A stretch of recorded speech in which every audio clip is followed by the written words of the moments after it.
Hadirin rahimani wa rahimakumullah, kita masih di bab salatil jamaah wal imamah.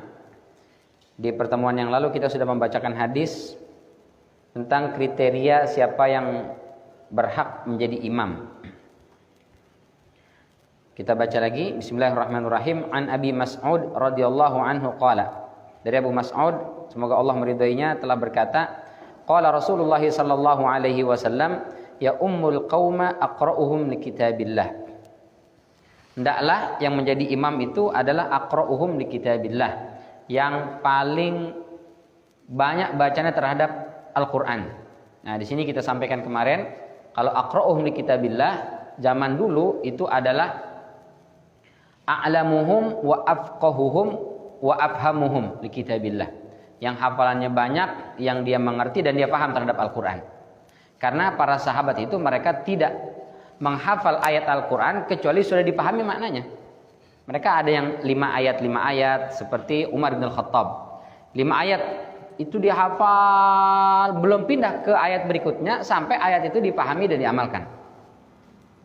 Abu Bakar radhiyallahu anhu misalnya 10 ayat dipelajari, dia hafalin, terus diamalkan, dipahami dan diamalkan, baru setelah itu pindah ke ayat berikutnya. Sehingga kalau di zaman itu, kalau para sahabat hafal Quran, berarti dia paham sudah isinya. Berbeda dengan zaman kita sekarang. Kalau zaman kita sekarang, anak-anak itu yang hafal aja, hafal 30 juz.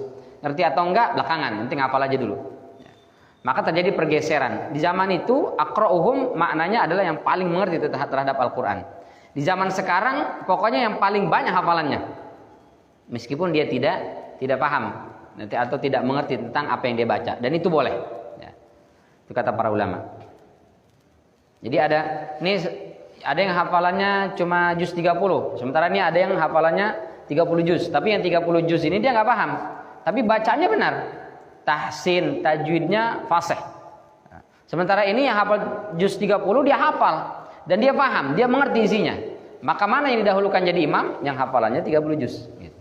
Dia yang lebih dahulu.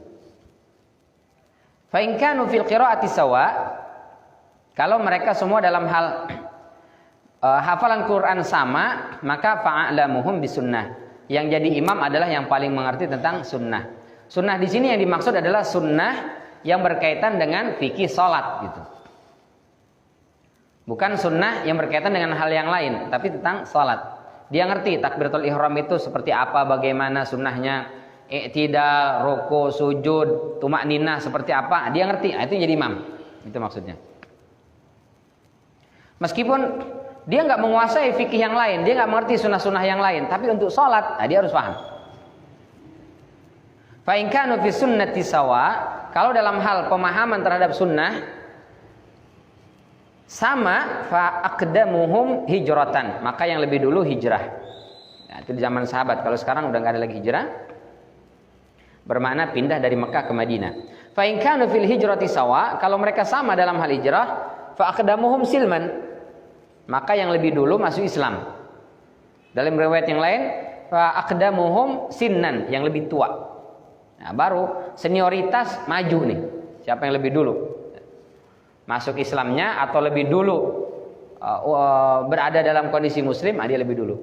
Lebih tua di sini maksudnya lebih tua dalam Islam. Ini senior ustaz, dia usianya 60 tahun. Sementara kami rata-rata usianya 40 tahun.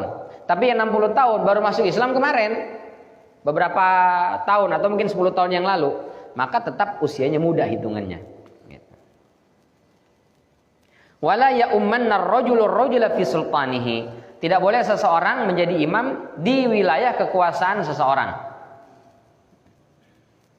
Ini menunjukkan bahwa sebetulnya yang paling berhak menjadi imam itu adalah sultan, pemimpin. Presiden itu paling berhak menjadi imam. Gubernur itu paling berhak menjadi imam di wilayah kekuasaannya, di wilayah provinsinya. Wali kota itu paling berhak menjadi imam di wilayah kekuasaannya, di kota yang dia pimpin itu. Begitu seterusnya. Nah, lurah, terus RW, RT. Maka dalam Islam mestinya pemimpin itu hafal Quran. Kalau tidak, maka dia mengerti sunnah, minimal sunnah tentang sholat. Itu mestinya seorang pemimpin, karena dia akan jadi imam. Dulu Rasul Shallallahu Alaihi Wasallam pemimpin umat ini dan beliau jadi imam.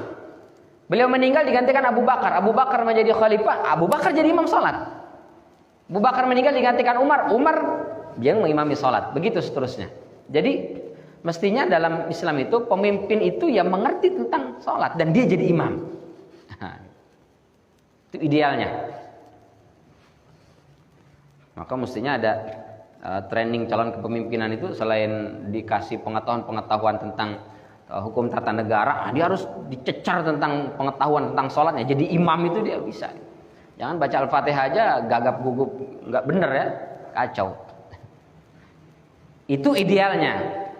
Tapi ketika dia tidak memiliki kecakapan, kemampuan untuk menjadi imam, maka jangan memaksakan diri. Mentang-mentang saya pemimpin, saya jadi imam. Begitu maju gemeteran, baca Al-Fatihah aja nggak beres, akhirnya rusak sholat berjamaah. Nah ini kebablasan ya. Maksud hadis ini artinya sebelum dia jadi imam dia harus menguasai bagaimana menjadi imam. Sebelum dia jadi pemimpin dia harus menguasai bagaimana menjadi imam sholat, itu maksudnya.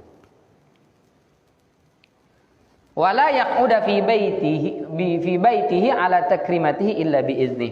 Dan tidak boleh seorang tamu itu begitu bertamu datang ke rumah orang langsung duduk aja sebelum dipersilahkan duduk oleh tuan rumah, illa biizni, kecuali dengan seizinnya. Baik.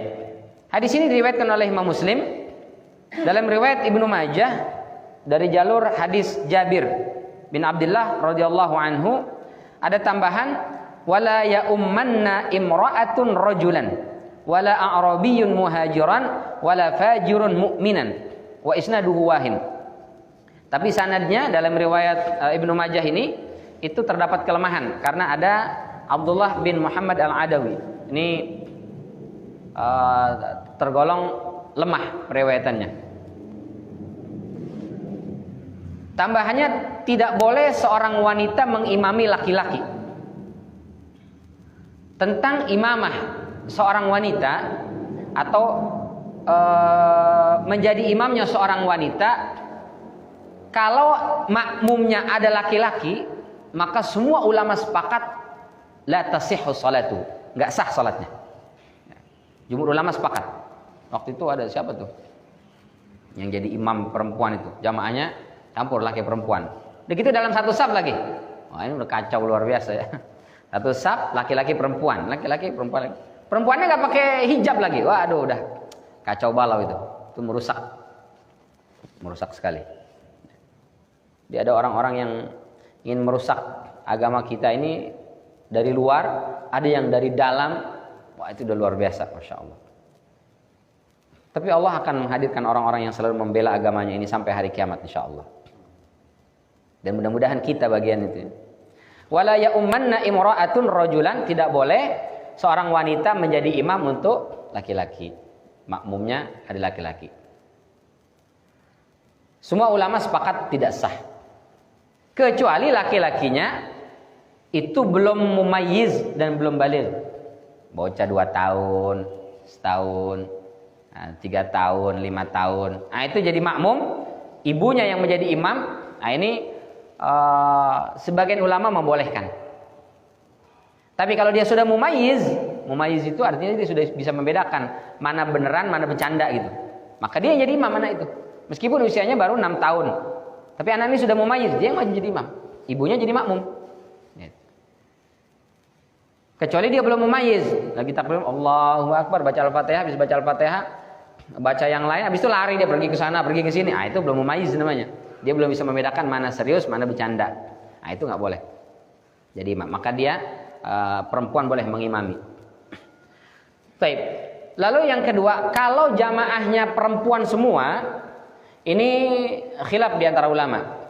Kalau Imam Syafi'i, Imam Ahmad dan sebagian kalangan Malikiyah itu membolehkan. Ya, membolehkan sah. Sebagaimana Aisyah pernah mengimami sahabiyah. Jadi Aisyah menjadi imam. Tapi posisinya tidak maju ke depan, melainkan sejajar. Jadi satu saf itu imam perempuan itu sejajar, dia tidak maju ke depan, tidak seperti imam laki-laki. Kalau laki-laki posisi imam maju ke depan, jamaah di belakang, kecuali darurah ya, kemarin kita sempat bahas ruangannya sempit atau jamaah terlalu membludak, nah itu boleh di samping. Tapi pada kondisi normal maka imam di depan, makmum di belakang. Nah, perempuan itu riwayatnya Aisyah itu berdiri di antara kami, jadi tidak di depan kami, tapi di antara kami. Itu dalam riwayatnya. Sehingga imam perempuan itu tidak berada di depan, melainkan sejajar dengan makmum. Tapi kalangan Malikiyah itu menolak, sebagian kalangan Malikiyah menolak. Jadi perempuan tidak sah menjadi imam. Apapun sholatnya, mau sholat fardu kayak, mau sholat taraweh, sholat sunnah kayak, itu enggak sah. Sebagian kalangan Malikiyah. Sementara Al-Ahnaf itu mengatakan makruh saja, makruh, tapi sholatnya sah, hanya makruh. Dalam hal ini kami lebih cenderung kepada pendapat pertama, yaitu pendapatnya Imam Syafi'i, Imam Ahmad dan sebagian Malikiyah yang mengatakan sah dan boleh wanita menjadi imam untuk makmum wanita. Selama itu bukan di tempat yang ada laki-lakinya. Tapi kalau kayak kita nih masjid misalnya, ini ada jamaah laki-laki di depan, lalu ada wanita di belakang, mereka mendirikan sholat, lalu ada satu menjadi imam. Nah itu makruh. Karena apa? Karena suaranya aurat. Terutama dalam sholat yang jahar. Nah, kita lagi ngaji begini, belakang sholat Bismillahirrahmanirrahim. Nah itu udah bahaya suaranya. Ya, karena dia harus menjahirkan suaranya. Tapi kalau dia sendiri di masjid itu atau di musolah itu atau di tempat itu hanya perempuan semua isinya, tidak ada laki-lakinya, nah, ketika itu baru boleh menurut pendapat yang pertama. Yang berikutnya wala a'rabiyun muhajiran. A'rabi itu orang Arab Badui. Muhajiran berarti sahabat-sahabat muhajirin yang hijrah dari Mekah ke Madinah. Dalam hadis ini itu tidak boleh Arab Badui ini mengimami sahabat-sahabat muhajirin. Di belakangnya sahabat muhajirin, dia jadi imam. Itu nggak boleh. Tapi nggak boleh di sini menurut para ulama hukumnya makruh saja. Tidak sampai jatuh kepada membatalkan salat berjamaahnya. Salatnya sah tetap, hanya makruh. Sementara yang terakhir wala fajirun mu'minan. Fajir itu artinya pelaku dosa dan maksiat. Ya. Suka bohong, pernah nipu, apalagi suka minum minuman keras, suka berzina, meskipun nggak jadi hobi tapi sekali pernah gitu. Nauzubillah min dzalik. Boleh nggak jadi imam di model-model begini? Imam Ahmad bin Hanbal tegas sekali, nggak boleh. Bahkan ada sebagian ulama, maaf sekali, ada sebagian ulama itu yang memasukkan, maaf sekali, perokok sebagai fajir. Jadi kalau imam terang-terangan ketahuan di luar sholat dia suka merokok, jadi imam itu nggak boleh. Sebagian ulama tapi jumhur ulama mengatakan boleh. Jumhur ulama mengatakan boleh. Fajir menjadi imam, lalu kita bermakmum di belakangnya, boleh apa nggak? Boleh. Ya, boleh. Kenapa? Karena alasannya di zaman kita sekarang yang nggak melakukan dosa itu kayaknya bisa dihitung dengan jari itu. Hampir semua kita melakukan dosa dan maksiat. Kalau yang berdosa dan melakukan maksiat tidak boleh jadi imam, kita akan sangat kesulitan Pak untuk menemukan imam. Apalagi kalau perokok kita masukkan perbuatan dosa kategori fajir. Waduh, mohon maaf sekali. Ada beberapa pesantren itu yang merokok jadi budaya. Hafal Quran dia tapi lepas. Buat kita yang nggak ngerokok sangat tidak pantas, tidak layak gitu. Tapi buat mereka yang rokok, ya itu jadi biasa saja buat mereka. Kiai-kiai juga pada ngerokok biasa. Kalau itu kemudian tidak sah menjadi imam, wah, repot juga. Tapi kalau kita boleh berpesan kepada mereka-mereka yang ingin membasahi lisannya dengan lantunan ayat-ayat suci Al-Quran, berhentilah merokok. Ini lisan kita ini kita membacakan kalimat-kalimat suci, ayat-ayat Al-Quranul Karim. Jangan kemudian kita barengin dengan rokok. Apalagi sambil murojaah sambil lepas. Wa idz qala Musa liqaumi. Itu dah. Secara adab aja udah. Ya Allah. Janganlah ya. Kalau bisa yang para penghafal Quran yang biasa masih merokok, berhentilah merokoknya. Jangan sampai lisan kita ini yang mestinya kita pakai untuk membaca ayat-ayat suci Al-Quran, kalimat-kalimat yang indah, kalimat-kalimat yang bagus, yang mulia itu kita kotori sendiri dengan kepulan asap rokok. Ya meskipun nggak sampai antum nggak sampai memahami meyakini rokok itu haram, ya minimal makruh lah. Makruh kan sesuatu yang dibenci. Karenanya kayaknya sih ya, kayaknya saking makruhnya itu merokok, nggak ada orang mengawali rokok dengan bismillah. Atau ada ya? Biasanya pakai tangan, udah pakai tangan kiri, nggak pakai bismillah. Padahal kullu amrin dzibalin la yubda bi bismillah bahwa aqta atau bahwa abtar. Semua perkara yang bagus kalau tidak diawali dengan bismillah maka dia rusak. Ya kita tahu merokok itu tidak baik, maka kayaknya nggak ada merokok itu bismillahirrahmanirrahim. Itu kayaknya enggak itu. Pegangnya aja pakai tangan kiri. Ya, pegangnya pakai tangan kiri. Tapi tangan kiri kan jelas ini untuk hal-hal yang tidak baik. Ya, jadi mohon dengan sangat para penghafal Quran. Kalaupun susah Ustaz nggak bisa. Kalau bisa jangan di hadapan umum lah ya ngerokoknya. Dia habis ngimamin kita nih sholat berjamaah. Selesai sholat berjamaah dia duduk di emperan masjid sambil ngerokok. Dilihat oleh jamaah. Itu secara etika rasanya nggak pantas lah itu ya. Kalaupun harus merokok Ustaz ini nggak bisa, saya nggak bisa. Ya ngumpetlah di tempat-tempat tersembunyi, jangan sampai kelihatan sama orang gitu. Nggak enak. Nanti pas begitu mengimami sholat lagi, kita lihat, aduh, tadi saya lihat dia ngerokok habis 4 batang apa habis sebungkus lagi. Sekarang jadi imam. Di belakang itu rasanya, ya Allah. Kita mau gantikan banyak hadiah hafalan Qurannya. Jadi secara etika kurang bagus ya. Kalau bisa, kalau boleh berpesan ya kepada para penghafal Quran yang masih merokok, berhentilah. Ya, mohonlah kepada Allah Subhanahu wa taala. Lisanmu sangat baik sekali, bagus sekali itu dipakai membaca ayat-ayat suci Al-Qur'an. Mohonlah kepada Allah, ya Allah, bantu saya untuk bisa berhenti merokok. Bisa lah insyaallah. Insyaallah bisa. Itu ada seorang syekh datang ke Indonesia, cerita dia. Waktu itu beliau menghafal Quran, itu pas tahsin itu enggak lulus. Kenapa? Satu saja masalahnya, beliau cadel untuk menyebut huruf ro itu nggak bisa karena cadel. Itu nggak bisa dapat ijazah, sanad itu nggak dapat. Syekh, saya kok nggak bisa dapat ijazah sanad? Kenapa nggak lulus? Karena kamu bilang ro-nya nggak benar, tafkhim tarkiknya nggak beres. Ya itu kan bukan kemauan saya, memang cadel dari sononya udah begitu, dipaksa bagaimanapun nggak bisa. Masa nggak dapat toleransi? Dari situ nggak bisa. Terus dia apa yang harus saya lakukan? Lisanmu itu kamu pakai untuk menghafal Quran, untuk membaca Al-Quran. Mintalah kepada Allah. Yang bikin cadel kan Allah. Mintalah kepada Allah supaya dibikin lurus lidahnya itu. Minimal kalau baca Quran, di luar baca Quran cadel lagi nggak apa-apa lah ya. Minimal pas baca Quran, lisanmu bisa benar, bisa lurus. Bilang ro itu ro benar. Kapan dia tafkhim, kapan dia tarkhim. Akhirnya dibilang begitu. Oh iya juga ya, yang bikin saya cadel kan Allah. Akhirnya dia tawaf Ka'bah itu. Selesai tawaf, dia berdoa kepada Allah, ya Allah, yang membuat saya berbicara adalah Engkau. Yang bikin pembicaraan saya cadel adalah Engkau. Sekarang saya Allah ingin menggunakan lisan saya untuk membaca Al-Quran. Maka saya mohon ya Allah lancarkan, hilangkan cadel ini. Hilang Pak, hilang. Subhanallah, hilang. Dia bilang hilang, betul-betul hilang cadelnya itu. Dan dia bisa fasih membaca Al-Quran dan dia bisa mendapatkan sanad. Subhanallah. Apalagi cuma pengen berhenti merokok, mohon kepada Allah, minta kepada Allah, insya Allah bisa insya Allah ya. Jangan sampai